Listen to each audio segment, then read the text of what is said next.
Negara Jepang memang memiliki keindahan alam yang indah. Hamparan gunung yang berpadu dengan aliran sungai menjadi pemandangan yang dapat memanjakan mata siapa saja. Selain pemandangan yang dimilikinya, Jepang juga memiliki tanaman khas yang menjadi kebanggaan setiap masyarakatnya, yaitu tanaman teh. Minum teh memang menjadi kebiasaan bagi sebagian orang dalam menikmati waktu senggang mereka. Rasa khas yang diberikan oleh tanaman ini memberikan suasana santai saat menikmatinya. Namun di Jepang, ada sebuah upacara minum teh yang dilakukan dengan suasana yang sangat serius, namun juga mengandung sebuah filosofi yang telah mendunia. Tapi sebetulnya, dari mana asal-usul upacara minum teh ini? Dan apa maksud dari filosofi yang terkandung di dalamnya?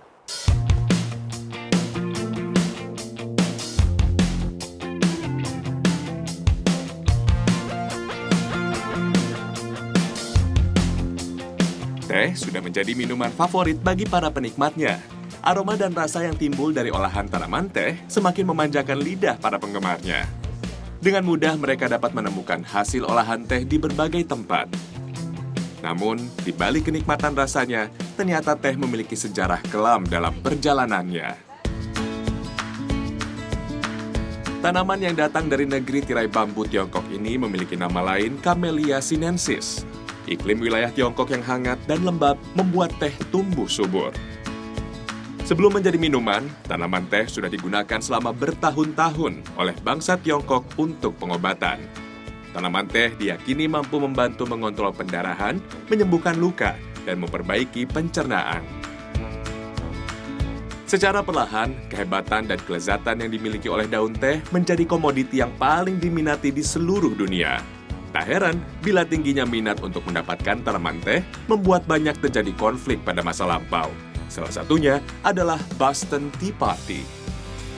Tingginya harga serta keunikan rasa yang dihasilkan oleh tanaman teh membuat beberapa negara memberikan apresiasi lebih saat menikmatinya.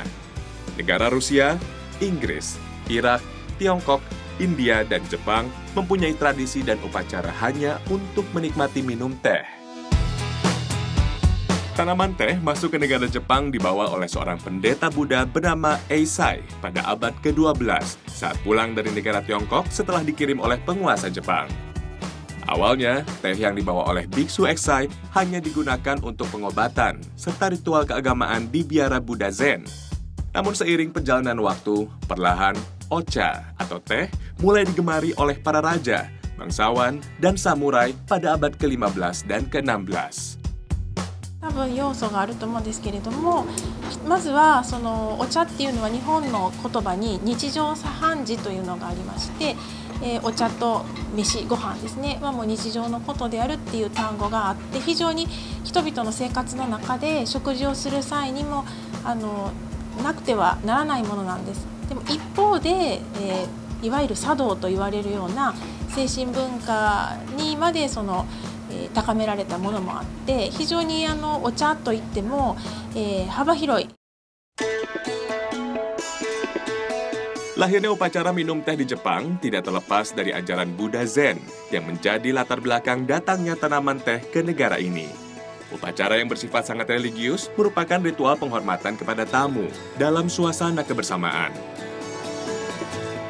Pada awal kehadirannya di zaman Edo, upacara minum teh ini hanya dapat dilaksanakan oleh beberapa kalangan, yaitu raja, bangsawan, dan para samurai. Kemudian, upacara minum teh semakin meluas dan masyarakat umum mulai menikmatinya. Diawali saat seorang Toyotomi Hideyoshi, Panglima Perang Jepang, melaksanakan upacara minum teh di hadapan seluruh prajuritnya untuk memberikan inspirasi dan semangat sebelum menghadapi pertempuran. Sementara itu, abad ke-16 juga dinilai menjadi awal semakin merasuknya tradisi minum teh ke budaya masyarakat Jepang. Sosok yang paling dikenal dalam dunia upacara minum teh adalah Sen-no Rikyu, seorang guru upacara minum teh Jepang yang telah menyempurnakan dari proses yang pernah ada sebelumnya. Sen-no Rikyu juga mengajarkan konsep Ichigo Ichie, atau yang berarti setiap perjamuan upacara minum teh harus dianggap sangat berharga karena tidak bisa diulang. Pada awal keberadaannya, upacara minum teh ini hanya dapat dilakukan oleh para pria. Namun memasuki era Meiji, para wanita diwajibkan untuk mempelajari upacara minum teh sebagai salah satu upaya pemahaman budaya Jepang. Banyaknya penduduk yang mempelajari upacara minum teh memunculkan berbagai aliran dalam mempelajari upacara yang sangat sakral. 相手の方に心を込めて美味しいお茶を差し上げたいという思いで一つ一つの動作に心を込めて、また自分も心を落ち着かせて立てるという、その手順を踏んでいく中で自分も落ち着いて相手の方にも心を込めたお茶を差し上げるという。 Setiap upacara minum teh, matcha atau teh hijau berbentuk bubuk yang dibuat dari daun teh jenis tencha yang telah digiling halus menjadi sebuah pilihan. Namun, upacara yang disempurnakan oleh kalangan samurai ini menjadi tidak populer di kalangan masyarakat karena tata kramanya yang terlalu kaku. Keinginan masyarakat untuk dapat menikmati teh dengan suasana yang lebih santai membuat aliran upacara minum teh dengan menggunakan jenis teh sencha semakin berkembang dan populer. Melimpahnya teh jenis sencha yang dihasilkan negara Jepang melatar belakangi pendeta Baisao membuat aliran upacara baru atau yang disebut senchado. Sebelum masuk ke dalam tempat upacara minum teh, sang tamu harus terlebih dahulu memberi hormat kepada tuan rumah. Sebelum memulai upacara minum teh, tuan rumah akan menyuguhkan sebuah kue manis sebagai tanda ucapan selamat datang pada tamu.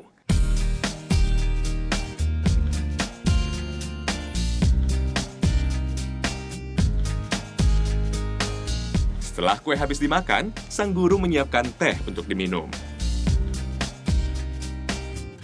Dalam membuat ocha, banyak hal yang harus diperhatikan untuk mendapatkan hasil racikan terbaik. Takaran air dan tingkat suhu air menjadi bagian yang harus diperhatikan untuk menyajikan minuman teh. Dalam proses penyajian teh harus dilakukan dengan penuh kesabaran. Meski terkesan rumit dan kaku, setiap langkah dalam pelaksanaan upacara minum teh mengandung filosofi yang dalam. Filosofi yang ditanamkan Sen no Rikyu adalah rasa saling menghargai, menjaga keharmonisan, kesucian, dan kedamaian antara manusia dan alam sekitarnya. Memang biasanya mangkuk yang digunakan pada upacara minum teh ini memiliki hiasan cantik di sekelilingnya. Ini sebagai tanda bahwa tuan rumah menghargai kedatangan tamu yang datang ke rumah mereka. Dan untuk menghormati tuan rumah itu, kita harus membalik mangkok ini 2 kali agar hiasan cantik tersebut menghadap ke tuan rumah sebagai tanda bahwa kita pun menghormati mereka.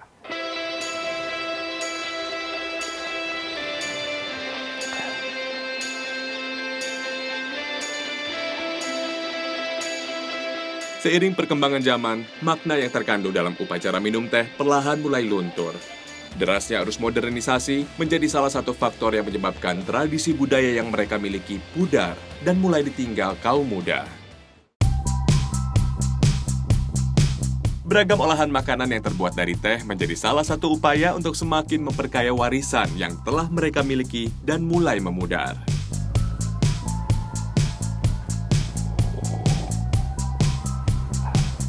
Upacara minum teh yang ada di negeri Sakura ternyata memiliki perjalanan panjang dalam keberadaan. Meskipun terdapat beberapa aliran, namun hal tersebut tidak mengurangi makna yang terkandung di dalamnya. Di mana prosesi ini mencoba mempertegas antara kesetaraan serta keselarasan manusia dengan alam sekitar.